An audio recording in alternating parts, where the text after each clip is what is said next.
Hello friends, welcome back to my channel. आज 13 मार्च है और सुबह के 1:10 हो गए हैं। और आप सोच रहे होंगे मैं अब तक जाग कैसे रहा हूँ। असल में अपनी ओपीडी से मैं लेट आया हूँ, आज काफ़ी घूमना पड़ा।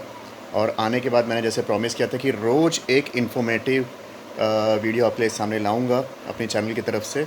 सो आज हम लोग देखने वाले हैं कि टाइफॉइड फ़ीवर क्या होता है। हमारे घर में बहुत सारे सदस्य रहते हैं, जॉइंट फैमिली रहती है, न्यूक्लियर फैमिली रहती है। पता नहीं ये टाइफॉइड फ़ियर हमें हमेशा परेशान करता है। साल के किसी भी समय किसी भी इंसान को पकड़ लेता है। तेज़ बुखार आना, उल्टियाँ होना, वज़न गिरना और गंदा फ़ीवर यानी 100 के ऊपर जाता है कभी-कभी, और ये जल्दी निकलता भी नहीं है। तो ये टाइफॉइड फ़ीवर होता क्या है और कहाँ से आता है? याद रखिए, टाइफॉइड फ़ीवर एक बैक्टीरियल इन्फेक्शन है। इसका जो बैक्टीरिया है वो साल्मोनेला टाइफाई करके एक ग्राम नेगेटिव बैक्टीरिया है। अभी ये माइक्रोबायोलॉजी के बहुत डीप में जाना पड़ेगा आपको बताने के लिए, और बहुत सारे डॉक्टर्स हैं जो इसके बारे में डीप में बताते हैं। मैं सिंपल लेमैन शब्दों में आपको बताना चाहता हूँ कि टाइफाइड आता कैसे है। हर घर में आपको स्वच्छता रखना ज़रूरी है। ये चीज़ हमें टाइफाइड और कोलेरा से बचाता है। आज हम लोग सिर्फ टाइफाइड के बारे में जानेंगे। टाइफाइड फ़ीवर को आपके शरीर में घुसने के लिए 6 से 30 दिन लगते हैं। 2 प्रकार के फ़ीवर होते हैं, टाइफाइड और पैराटाइफाइड। दोनों के ऑर्गेनिज़म्स बहुत ही मिलते-जुलते रहते हैं, एक ही फैमिली के हैं। तो 6 से 30 दिन में टाइफाइड फ़ीवर आता है आपके शरीर में, और 1 से 10 दिन में आपको आता है पैराटाइफाइड फ़ीवर। दोनों के लक्षण बिल्कुल सेम हैं। गंदे से गंदा जब स्टेज आता है टाइफाइड, तो आपकी जान भी जा सकती है। आप कन्फ्यूजन में जा सकते हो, आईसीयू में भर्ती करना पड़ सकता है, और आपकी इंटेस्टाइन में छोटा सा होल भी हो सकता है। इतना घातक हो सकता है, इसको मजाक में ना लें। टाइफाइड से बचने के लिए पहले आपको जानना पड़ेगा कि टाइफाइड घुसता कैसे है शरीर में। टाइफाइड मुंह से घुसने वाला एक इन्फेक्शन है। अभी आपको देखना है कि इन्फेक्शन कहाँ कहाँ से आता है, इसका सोर्स क्या है। एक, गंदा पानी। सेकंड, गंदा खाना। थर्ड, गंदा बर्तन। फोर्थ, गंदे हाथ। और 5, मक्खी। इन 5 के अलावा टाइफाइड आपको परेशान नहीं कर सकता। भगवान की कृपा से मुझे तो कभी टाइफाइड हुआ नहीं है, लेकिन मैंने बहुत लोगों को तड़पते हुए देखा है। ठीक तो हो जाते हैं, लेकिन जब बाहर आते हैं तब तक 15-20 दिन हो जाते हैं। 15-20 दिन की छुट्टी लेनी पड़ती है, एकदम वीक हो जाते हैं, 6 से 7 किलो कम हो जाता है।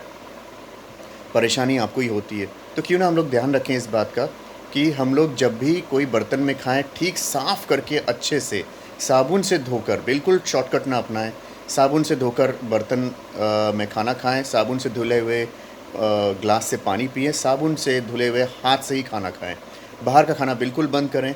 बाहर जो खा सकते हैं वो है नारियल पानी, कम्प्लीटली बंद रहता है। इन्फेक्शन का कोई चांस नहीं है। केला भी बहुत अच्छा है, संतरा भी बहुत अच्छा है। बाकी सारी चीज़ें, जो वड़ा पाव है उसके साथ जो चटनी देती, खास करके वो टाइफाइड का स्रोत हो सकता है। आइसक्रीम्स बहुत ज़्यादा आइसक्रीम में बहुत ज़्यादा चांसेस हैं कि टाइफाइड के कीटाणु मिलें आपको। तो हम गर्मी में बढ़िया सा कुल्फ़ी कहीं ले लेते हैं, महाराष्ट्र की फ़ेमस कुल्फ़ी 5 रुपए वाली। तो कभी हम लोग क्वालिटी वॉल्स चबा लेते हैं। मुझे नाम पे नहीं जाना है, कोई भी, मेरे को क्वालिटी का नाम बदनाम नहीं करना है, लेकिन कोई भी आइसक्रीम, कोई भी मार्क की, अगर वो ठीक तरीके से प्रिज़र्व नहीं की है, ठीक तरीके से आपने चम्मच से उसको खाया नहीं है, उस चम्मच में पहले से इन्फेक्शन था, मट्टी में पड़ी थी, बहुत अंदर से निकाला है शॉपकीपर ने चम्मच को, और उसमें कीटाणु हैं, तो आपको वो कीटाणु पास होंगे। टाइफाइड का नाम फेमस हुआ था मैरी टाइफाइड से, जो एक खाना बनाने वाली थी, और उसने अपने शहर में ऑलमोस्ट सभी को टाइफाइड से ग्रसित कर दिया था। उसका नाम मैरी टाइफाइड था, और वो गंदे हाथ से खाना परोसती थी, जो कि आज भी देखा जा रहा है भारतवर्ष में। पानी पूरी बनाने वाले, सैंडविच बनाने वाले, आपको क्या मालूम है कि उन्होंने हाथ कहाँ-कहाँ क्या-क्या छुआ है अपने हाथ से।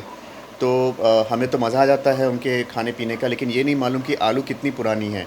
हमें ये नहीं मालूम कि उसके साथ चटनी देते हैं वो कितनी पुरानी है। चलिए, आपने गरम समोसा खा लिया, गरमा-गरम आपने इडली खा ली, गरमा-गरम आपने सांभर खा लिया। लेकिन जिस प्लेट को सिर्फ़ वो लोग पानी में डुबाते हैं, कोई साफ़ नहीं करता है। एक कपड़ा होता है, कई जगह देखा है कि उससे साफ़ करके वो रख देते हैं। वो कपड़ा किसने बोल देखा है कि वो साफ़ कैसे हुआ है, किससे साफ़ किया है? सबसे पहली बात है, बाहर का खाना-पीना बंद करें। घर से टिफ़िन लेके जाएँ, छोटे-छोटे बिस्किट के पाउचेज़ भी ले सकते हैं। अगर आपको कुछ चाहिए तो कोई केक, पेस्ट्री के छोटे टुकड़े ले सकते हैं जो पैक्ड होते हैं। बनाना खा सकते हैं, सबसे अच्छा पौष्टिक है, फ़ौरन एनर्जी एनर्जी देता है। और ये 5 चीज़ का ध्यान रखें टाइफाइड से बचने के लिए। फिर से मैं दोहरा दूँ, गंदा हाथ, गंदा पानी, गंदा बर्तन, गंदा खाना और मक्खी। आप समझ गए होंगे। इस चैनल में ज़्यादा करके जो भी श्रोता हैं बहुत ही पढ़े लिखे लोग हैं, मुझे मालूम है, वही अब तक सब्सक्राइब किए हैं। मैं समझ गया हूँ कौन-कौन होंगे इनमें। तो आपको इससे ज़्यादा और संकेत देने की ज़रूरत नहीं पड़नी चाहिए। टाइफाइड बहुत ज़्यादा तकलीफ़दायक चीज़ है। अगर उससे मौत नहीं होती है, ठीक है, लेकिन वो आपको काम पे जाने नहीं देता है, आपको बहुत ही वीक बना देता है। उससे निकलते-निकलते आपको 15 से 20 दिन लग जाते हैं। आप ज़्यादा दूरी का काम नहीं कर सकते, बाइक नहीं चला सकते, गाड़ी में तक ट्रैवल नहीं कर सकते जो कि ड्राइवर चला रहा है। इसीलिए टाइफाइड से सावधान रहें। कल से ही आपको, कल सुबह से ही आपको ध्यान रखना है कि मैं जो भी चीज़ मुँह में डाल रहा हूँ, चाहे वो लिक्विड हो, किसी प्रकार की हो, कितने भी अच्छे रेस्टोरेंट की क्यों ना हो, आपको बहुत सावधानीपूर्वक खाना है। ठीक है? मेरा मैसेज एकदम क्लियर होना चाहिए। धन्यवाद। Thank you.